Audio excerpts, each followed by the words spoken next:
అందరికీ నమస్కారం. ఇవాళ మన ఇండియా కరెన్సీ రూపాయి ఎందుకు తగ్గింది, దేనికి తగ్గింది, ఎలా తగ్గింది, దీనికంతా కారణం ఎవరు, ఎక్కడ లోపం ఉంది? ఎందుకంటే ఇలా బీజేపీ గవర్నమెంట్ పరిపాలించబడి 11 సంవత్సరాలు కంప్లీట్ అయింది.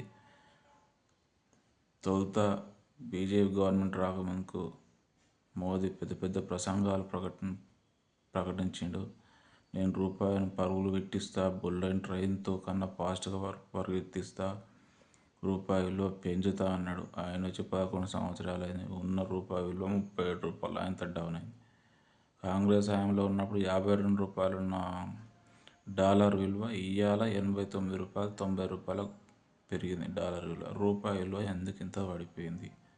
దీనికంతా కారణం ఎవరు? మోదీయే కాదా?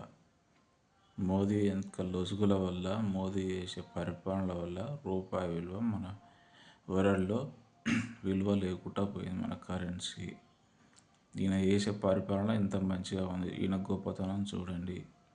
ఎందుకంటున్నా అంటే ఈయన ఎక్స్పోర్టింగ్ మీద అస్సలు ఇంట్రెస్ట్ పెట్టడం లేదు. ఇంకోటి, క్రూడ్ ఆయిల్ రాజస్థాన్లో కానీ ఎక్కడ కొత్త క్రూడ్ ఆయిల్ ఒక్కడి బావులు కూడా తవ్వించడం లేదు. ఎంతసేపు ఉన్న ఇరాన్, ఇరాక్, సౌదీ అరేబియా మీదనే మనం ఆధారపడాల్సి వస్తుంది. ఇప్పటికి 70 సంవత్సరాలకు వెళ్ళి క్రూడ్ ఆయిల్ ఇంపోర్టింగ్ చేసుకుంటున్నాం. ఎందుకు? గ్యాస్ బావులు, క్రూడ్ ఆయిల్ మనం గ్యాస్ బేసిన్లు మన ఇండియాలో లేవా?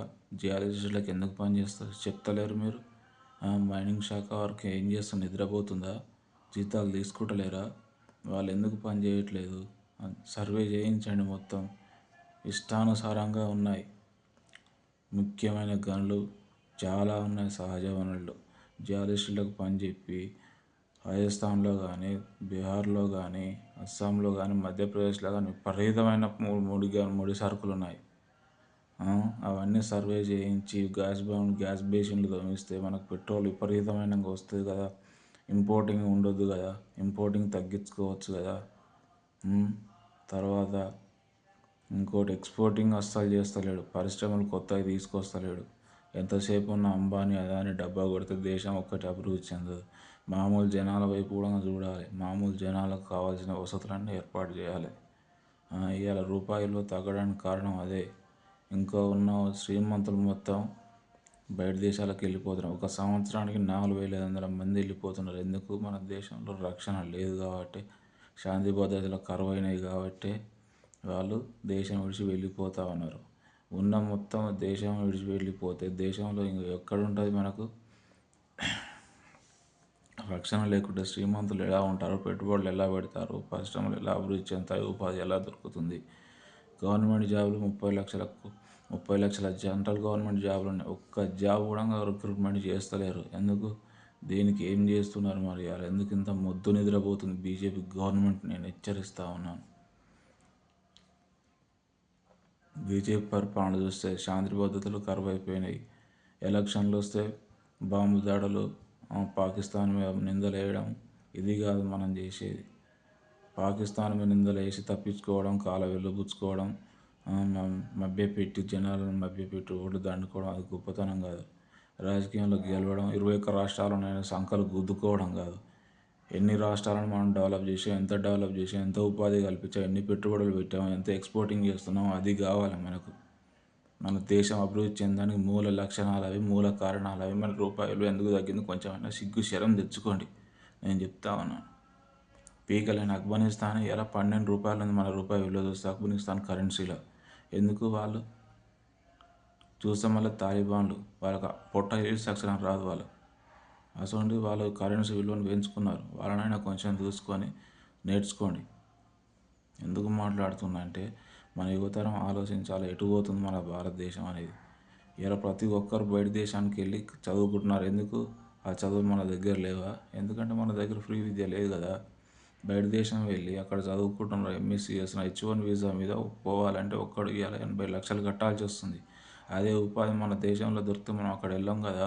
50 లక్షల మంది ఇలా అమెరికాలో గజగజ వణుకుతున్నారు, ఉపాధి పొందుతూ ఉన్నారు. 80 లక్షలు కట్టాలంటే ఏం కడతారు చెప్పు. అదే పెట్టుబడులు సబ్ బ్రాంచ్లు మన ఇండియాలోకి తీసుకొచ్చి ఇక్కడ పెట్టిస్తే H1 వీసా కాదు, I1 వీసా పెట్టి అమెరికాలోనే ఇక్కడ తన్నుకు రావచ్చు కదా.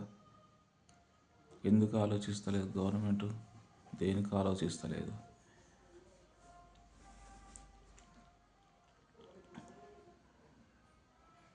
నేను ఒకటే అడుగుతా ఉన్నాను, ఇకనైనా మారండి. యువతరానికి నేను చెప్తాను, ప్రొఫెషనల్ కోర్సులు బాగా చదువుకోవాలి. ఎందుకంటే మామూలు డిగ్రీలు చేస్తే ఇవాళ రేపు ఎవరికి ఉద్యోగం రావడం లేదు. కాలయాపన తప్ప, సమయం వృధా తప్ప ఉద్యోగం అంటూ ఏమీ ఉండదు. ప్రొఫెషనల్ కోర్సు ప్రతి ఒక్కరు చదువుకోవాలి. డిగ్రీ బేస్ మీదనే మీ ప్రొఫెషనల్ కోర్స్ చేస్తే మీ లైఫ్ ఆధారపడి ఉంటుంది. మీరు సెల్ఫిష్నెస్గానైనా ఏదైనా చేసుకొని బ్రతకవచ్చు. ప్రతి ఒక్కరు చెప్తా ఉన్నాను నేను, ఎందుకంటే అనుభవంతో చెప్తా ఉన్నాను. బీఏలు బీకాములు చేసి తర్వాత బాధపడుతూ నాకు గవర్నమెంట్ జాబ్ రాలేదు, నాకు ప్రైవేట్ జాబ్ రాలేదు అని మీరు ఆత్మహత్యలు చేసుకోవద్దు. ఉన్న తల్లిదండ్రులకు కడుపుకోత మీరు తేవద్దు. స్టెప్ వేసేటప్పుడే మంచి స్టెప్ వేయండి. ఇవాళ గవర్నమెంట్లో ఏది భరోసా లేదు. మన లైఫ్ మీదనే మనకు భరోసా ఉండాలి. మనం స్టెప్ వేసినప్పుడే మనం భరోసా ఉండాలి. భవిష్యత్ బంగారు బాటలు వేసుకోవాలి. ఇంకొకటి, ఓటు వేసే విధానంలో కూడా మనకు మార్పు రావాలి. రాజకీయ నాయకులు ఎంతసేపు నేను ఎలక్షన్లు వస్తే 100 కోట్లు ఖర్చు పెడతా, 200 కోట్లు ఖర్చు పెడతా, ఓటుకు 10,000 ఇస్తా, ఓటుకు 1000 రూపాయలు ఇస్తా, 5,000 ఇస్తా, నేను గెలిచేస్తా, కథ నాకు మంత్రి పదవి కావాలి, నాకు పదవి ఉంటే చాలు, ఏ పార్టీ అయితే అన్నట్టు అదే కోణంలో అనే ద్రోణిలో వాళ్ళు వెళ్తున్నారు. వాళ్ళ ద్రోణిని మనం మార్చాలి. మనకు సరైన నాయకుడు కావాలి, సమగ్ర పరిపాలన కావాలి, అభివృద్ధి కావాలి. అదొక్కటి మనం ఆలోచించాలి. ఎందుకంటే ఇలా గ్యాస్ బేసిన్లు పెంచితే, క్రూడ్ ఆయిల్ తోమిస్తే ఇలా మనకి ఇంపోర్టింగ్ తగ్గుతుంది, ఎక్స్పోర్టింగ్ పెంచాలి. అణ్వాయుధాల మీద మీరు ఎందుకు కాన్సన్ట్రేషన్ పెట్టట్లేదు? ఇలా ఇజ్రాయెల్ చూస్తే ఆయుధాలు అమ్ముకొని యుద్ధానికి సంబంధించిన సరుకులు మొత్తం అమ్ముకొని అలా ఎక్స్పోర్టింగ్ 90% మిగతా దేశాలకు చేస్తుంది. మనం ఎందుకు చేయటం లేదు? అణ్వాయుధాల మీద ఎందుకు మీరు కాన్సన్ట్రేషన్ పెంచుతలేరు?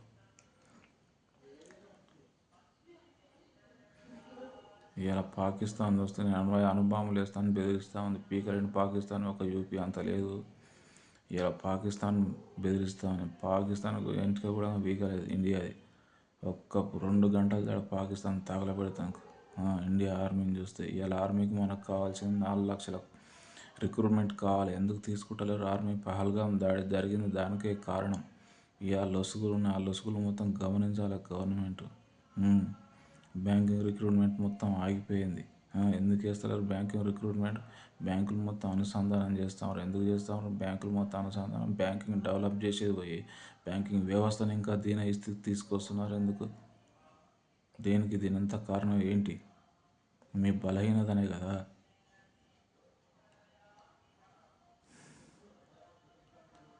అందుకే నేను ఒకటే చెప్తా ఉన్నాను, మనకు ఎక్స్పోర్టింగ్ పెరగాలి, పరిశ్రమలు ఎక్కువ రావాలి, పెట్టుబడులు రావాలి, రైతాంగాన్ని మొత్తం హరిత విప్లవం తీసుకురావాలి, వరి వేసే విధానంలో మార్పులు రావాలి, వరి ధాన్యాన్ని కొత్త వంగడాలు తీసుకురావాలి, నూతన వంగడాలు తీసుకొచ్చి రైతాంగాన్ని అభివృద్ధి చేయాలి, రైతులకు పెట్టుబడులు ఇవ్వాలి, రైతులకు సరైన ధరలు ప్రకటించాలి. ఇలా వరి క్వింటాల్కి 2,300 అన్నారు, ఎవరు తీసుకోవడం లేదు. క్వింటాల్కి 1,700, 1,300కే వచ్చింది. రైతాంగాన్ని ఆంధ్రప్రదేశ్లో చూస్తే 1,200 క్వింటాల్ అంట. మరి ఇంత అధ్వానమా? 1,200 క్వింటాల్ దేనికండి? ఎందుకు గట్టిస్తున్నారు 1,200 క్వింటాలు? ఎందుకు? రైతుకి ఏం మిగులుతున్నాయి? రైతు ఇంకా ఆత్మహత్యలు చేసుకోవాలంటే ఎందుకు చేసుకోడు? గవర్నమెంట్ దీనిపై ఎందుకు దృష్టి పెడతలేదు? సెంట్రల్ గవర్నమెంట్ ఎందుకు దృష్టి పెడతలేదు? గవర్నమెంట్ మార్కెటింగ్ రైతు దగ్గర సీసీ కేంద్రాలు ఏర్పాటు చేసి కొన్ని మార్కెటింగ్ చేసి ప్రపంచం మొత్తం ఎక్స్పోర్టింగ్ చేసి ఇండియాని ప్రపంచ ధాన్యాగారంగా మార్చవచ్చు కదా. రైతులకు న్యాయం జరుగుతుంది కదా. ఇలా క్వింటాల్ 3,200 ఎందుకు ప్రకటిస్తలేదు? 2,300 ఉన్నదానికి సరైన న్యాయం ఎందుకు చేస్తలేదు? వ్యాపారస్తులు సిండికేట్ అవుతున్నారు, రైతులు మాత్రం సిండికేట్ కాలేకపోతారు. ఎందుకంటే అతనిలో ఉన్న బలహీనతలు, అతని మైండ్ సెట్ను పంట రాకముందుకే పీక్కు తింటున్నారు వ్యాపారస్తులు. ఇచ్చిన పెట్టుబడులు అవన్నీ ఆ రైతును గిట్టుబాటు ధర రాలేదని వేరే వ్యాపారస్తుల దగ్గర తీసుకెళ్తే వాడికి ఫోన్ చేసి పలానా రైతు వస్తున్నాడు కొనదు మీరు ధాన్యం అని చెప్తున్నారు. వాళ్ళు మొత్తం సిండికేట్ అయ్యాలి. ధరలు మొత్తం పంట చేతికి వచ్చేలాగా పంటలు ధరలు మొత్తం తగ్గిస్తూ ఉన్నారు. ఇక రైతు ఎందుకు నష్టపోతున్నాడు? దీనివల్లనే కదా. దీనిపై గవర్నమెంట్ ఎందుకు దృష్టి సాధిస్తలేదు? ఎందుకు చర్యలు తీసుకోవటం లేదు? ఇలా సిండికేట్ అయినప్పుడు వ్యాపారస్తుల లైసెన్సులు మొత్తం రద్దు చేయొచ్చు కదా. ఇలా రైతుకు న్యాయం చేయకపోతే ఎవరికి న్యాయం చేస్తావు? అన్నం ఇచ్చే రైతుకే న్యాయం చేస్తారు. ఎందుకు? అందుకనే గవర్నమెంట్ దీనిపైన తగిన చర్యలు తీసుకోవాలి. రూపాయి విలువ పడిపోయిందంటే ఇంత తలతో సిగ్గు వంచుకోవాల్సిన పరిస్థితి ఏర్పడుతుంది తెలుసా సమాజంలో. వరల్డ్లో చూస్తే అమెరికా వాడు నవ్వుతా ఉన్నాడు, రష్యా వాడు నవ్వుతా ఉన్నాడు. అమెరికా వాడు బెదిరిస్తూ ఉన్నాడు, రష్యా నుంచి ఇంపోర్ట్ను తీసుకోవద్దు ఆయిల్ అని. అమెరికా వాడు చెప్పినట్టు వినాలా మనం? వాడవాడు మనవాడు నాకు అర్థం కాదు. ట్రంప్ చెప్తే మనం వినాలా?